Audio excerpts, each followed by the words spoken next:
Hi there, it's Dan here from Flexxable, and today I'm going to talk about my first big performance-based lead gen client and the mistakes I made and the good things I did. Let's dive in. The reason this has kind of popped into my mind today is because I'm writing a few new ads to advertise my program, and it reminded me of the first time I kind of landed a performance-based lead gen client, right? And I actually closed the client when I was on like a lads weekend over in Switzerland, actually, of all places. And I'd been out the night before with my mate, and we'd had a few too many beers, and I was really struggling to kind of wake up in the morning when the phone went. It was the client who was wanting to kind of negotiate and close a deal with me right then and there, right? So I had to quickly scramble. My mate was next to me, not in the same bed obviously, but next to me, and he was snoring, and I had to quickly just run into the bathroom and have a conversation with this client and close this deal, right? So I was like freaking out. My head was scrambled. My voice was all kind of hoarse, and I needed a drink of water, and I was really kind of freaking out. But I ended up closing the deal, right? And there was a few things that I did right in that situation and in the coming months. So I'm going to tell you about a few things that I did right, and then I'm going to tell you about the biggest mistake that I made that actually probably set my agency back a little bit.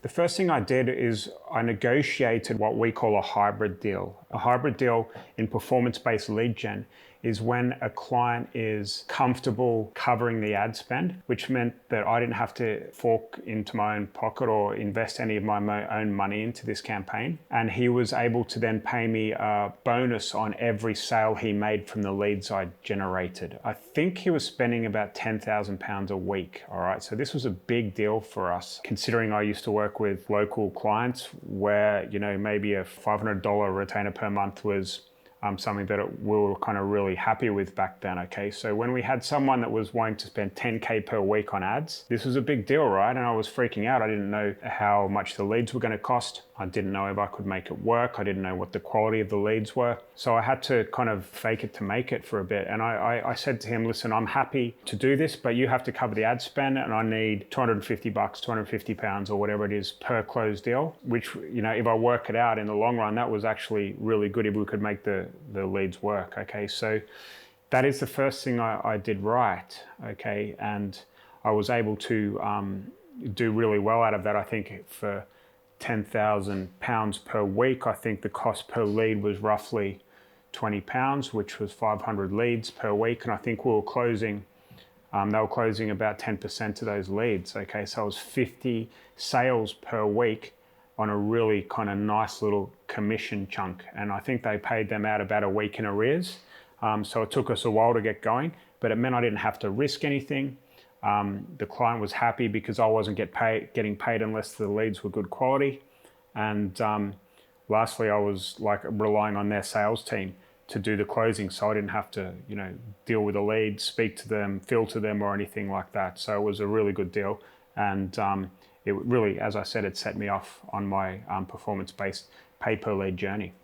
The next thing I did that was really valuable, that made a big difference to not only the profit we made, but also the profit that the client made, was that we were able to separate out the two traffic sources that we were running. And he made it clear that he wanted to run Google AdWords traffic, I think it was search, and also Facebook ads. I wasn't very good at the tech back then, and I'm still not very good at the tech, mind you, but I figured out that if we could pull the source of the lead through from one traffic source as traffic source A, and the other traffic source, Facebook, as traffic source B, into their CRM, they would be able to feed back to me at the end of each week as to what the quality of leads were like from each traffic source. And I could tell him from, you know, Google Ads, obviously search is more expensive.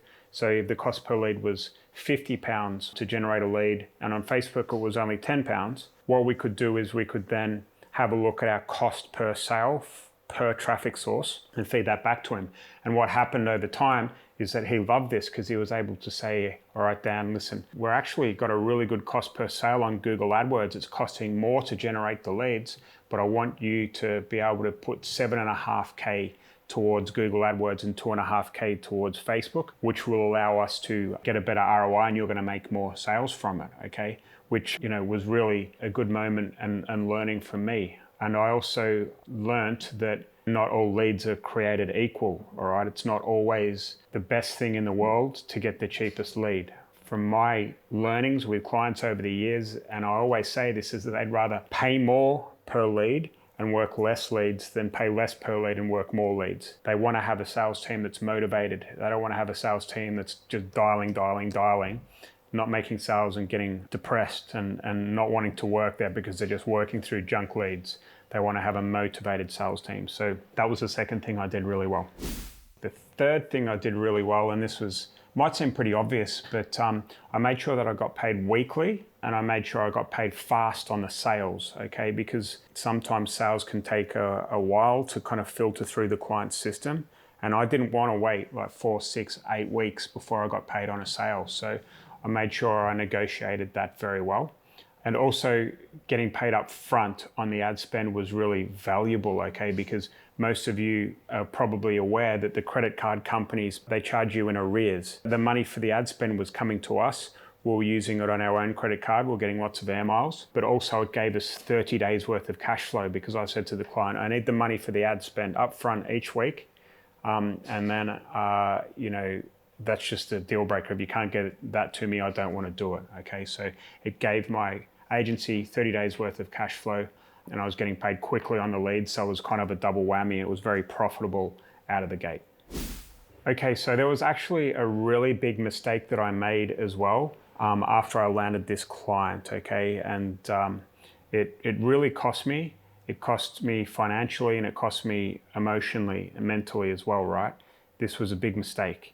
We made some good money from this client, but what happened is that he became my boss, right? I became a slave to what he was expecting from us, and I would work stupid hours to get some new creatives up or have a look to see if we can try YouTube ads if Facebook wasn't working, create a lead magnet. I used to do a load of stuff very late in the office, and I used to work too hard kind of satisfying this client, even though he was making us a ton of money. I kind of ignored everything else that was going on, right? So I think I was going to BNI at this point in time. BNI is like a local networking event. I stopped going there. I stopped sending out cold emails. I wasn't running ads at the time to kind of land clients. I wasn't doing any direct mail or newsletters or anything like this that I'd kind of, dabbled with leading up to the point where I got this client.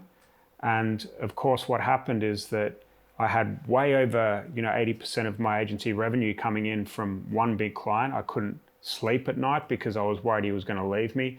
Things are up and down, right? So the quality of the leads would be great one week and everything would be awesome. And then the following week, they'd be rubbish. And he was kind of on my back about that. I didn't know what I was doing wrong. It could have been seasonality. It could have been the price of the leads. Whatever it was, there's always going to be ups and downs in this situation. And nothing lasts forever. So eventually he did leave, and I was left with a huge hole in my agency.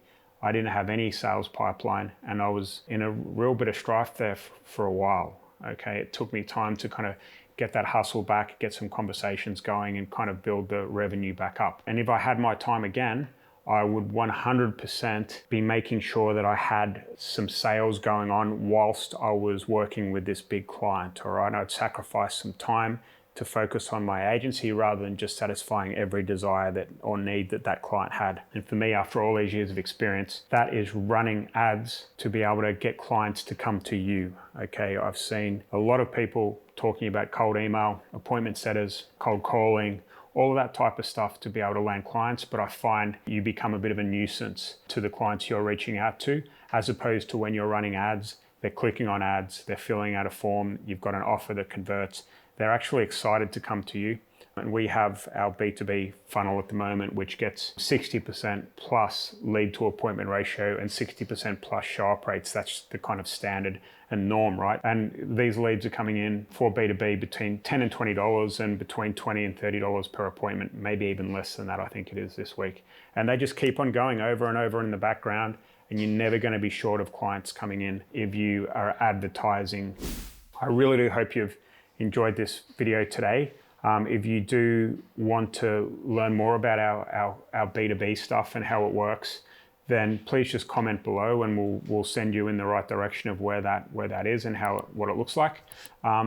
If you did like this video, please give us a thumbs up, and finally, please subscribe to our channel so you'll be the first to know whenever new videos like this come out. I'll speak to you soon.